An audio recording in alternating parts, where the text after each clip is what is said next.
Have you ever wondered how money works or what inflation really means?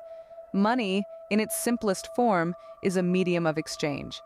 It's a tool that allows us to buy goods and services, and it's the backbone of our economy. But money isn't just about buying and selling, it's also about value, and that's where inflation comes in. Inflation, in economic terms, is the rate at which the general level of prices for goods and services is rising, and subsequently, purchasing power is falling.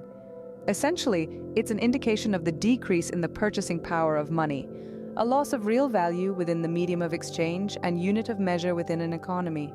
The cause of inflation is often tied to a concept called demand-pull inflation. This happens when demand for goods and services exceeds their supply.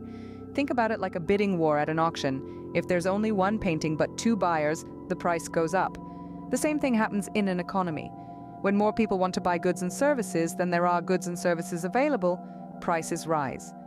Of course, inflation isn't just about demand, it can also be caused by cost-push inflation.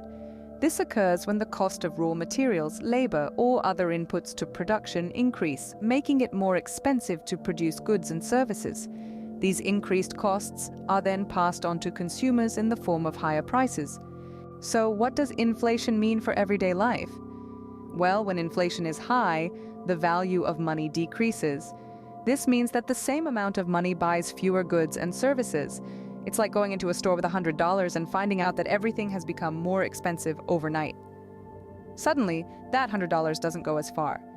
Inflation can also impact savings and investments.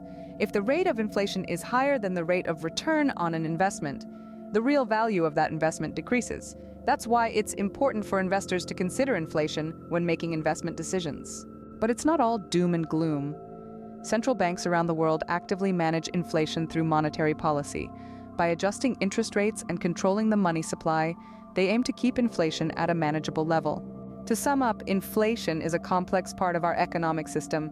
It's the rate at which the general level of prices for goods and services is rising, and it's caused by factors such as increased demand or higher costs of production. Inflation impacts our everyday life, from the cost of goods and services to the value of our savings and investments. However, it's also actively managed by central banks to ensure a stable economy.